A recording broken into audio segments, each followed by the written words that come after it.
Have you ever noticed that black people are the only racial group that consistently makes negative generalizations about our own racial group and also adamantly defends doing so? Moreover, have you ever noticed that the ones who does this always perceive themselves as being the smartest person in the room while constantly putting our people down? Although many black people have normalized these noted behaviors, there's in fact nothing normal, beneficial, smart, nor even acceptable about any of them. The true and deliberate reason for these noted behaviors is because black people's interpretation of our racial group is controlled exclusively by the white society that writes our societal narratives, our statistics, our history, and even control our media images. The white society therefore literally owns black people's interpretation of ourselves. It's a fact that they've conditioned many black people to totally ignore. In fact, many black people have been conditioned to blindly accept whatever the white society says about us without questioning as being facts. They did this to us by socializing us to perceive the white society as being the authority of all truths, in spite of their notoriously corrupt and deceitful history demonstrating the exact opposite. This allows the white society to have free reign upon the minds of black people. The white society protects itself from massive unified black retribution by keeping black people believing the fraudulent worst about ourselves. Doing so demoralizes us, divides us, creates black self-loathing, and shifts black collective aggressions away from the white society and redirects it against ourselves, thus preventing our ability to unify ourselves against the white society. Welcome to reality. If you find it difficult to believe that the white society would do this to black people, it's because you're not actually functioning based upon an accurate interpretation of the true history shared between the white society and our ancestors. You're instead functioning based upon an elaborate white image makeover that they've indoctrinated into your mind through the white society's monopoly over information and media images that are systematically fed into your mind. Regardless of how intelligent people are, if it's possible to control the input of information and images they receive, it's entirely possible to control what they believe. You can even make people believe that the tyrants of history were the heroes. This is the case in regard to how through the white society's monopoly over information and media images that black people receives, many black people have been manipulated to revere Caucasians in spite of such a brutally horrific history of racism, discrimination, oppression, and slavery.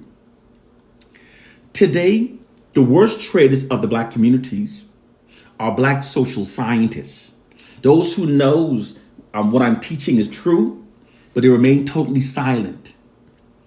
Today, the white society covertly subjugates black people using social science tactics. It's the truth they fear the black masses ever learning. Social science is the branches of science devoted to the study of human behavior, specifically how people interact with each other, behave, develop as a culture, and moves forward as a society. It's how the ruling class steers society towards its hidden agendas. The term was formerly used to refer to the field of sociology, the original science of society, established in the 19th century. It's now being secretly used for maintaining white social dominance and control over black people. During the 1960s, the Kerner Commission found that an aggravating factor for that decade's unprecedented unified black protests was blatant white racism. Therefore, the white society abandoned its use of blatant segregation tactics used for the subjugation of black people, and they started using social science tactics.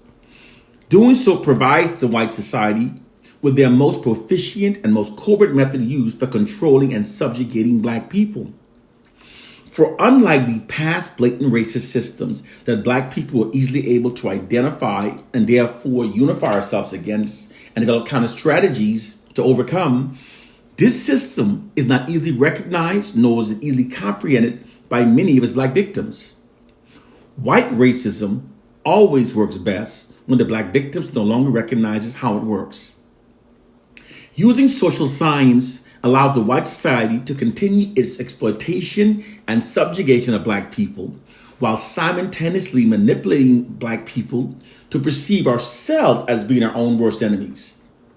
Therefore, rather than unifying ourselves against the white oppressive society, we instead fight among ourselves. And when those of us who are woke try to get to confront white racism, we're forced to fight against those they're brainwashed to defend it. Our current predicament is like the analogy of ants in a jar, and the person holding the jar periodically shakes it, causing the ants to become confused and they start fighting amongst themselves, never focusing their collective attentions towards the person shaking the jar. Likewise, using social science tactics allows white oppressive forces to periodically secretly create chaos and discourse within the black community that causes us to fight amongst each other while never focusing our collective attentions toward the white oppressive forces that works behind the scenes against our interests. They subjugate us by using real hidden social science tactics, and they've dumbed down our minds so that we focus our efforts on a biblical fairy tale and urban myth to liberate ourselves, thus being trapped by our own ignorance. Most black people not only don't know what's happening, most don't even know they don't know. Black ignorance is the white oppressor's greatest power over us. This is why they work so hard to keep us ignorant of the true social sciences that are being deployed against us. It's also why those who know the truth must teach. African proverb. The truth has finally come forward, but they brainwash many black people to fear it and to hate those who tells it. We must always question the validity of our perceptions when it's being controlled exclusively by our oppressors. Our oppressors that have proven themselves as being the most notoriously deceitful, corrupt, racist, and most narcissistic group of people throughout history. Whenever such a described group of people are the ones controlling all of the information that are fed into a society, they'll always feed us lies that serve their interests. It's the way they are. It's the way they've always been. And it's the only way they know how to be. Many black people are afraid to accept this black liberating truth because of the inherent call for action that comes with accepting the truth. They therefore instead cling to their biblical fairy tales and the silly slave syndrome myths that keeps us complacent and stagnant in terms of our liberation. When we do this, we become the wardens of our own mental prison. When you hear the truth and you know deep down within your heart and soul that it is the truth, and yet you still refuse to act upon it, it is then that your soul begins to truly die. Because it's that very moment proves that you are in fact mentally enslaved. We are now in the era of the awakening. Wake up and teach and spread the truth. One love and peace.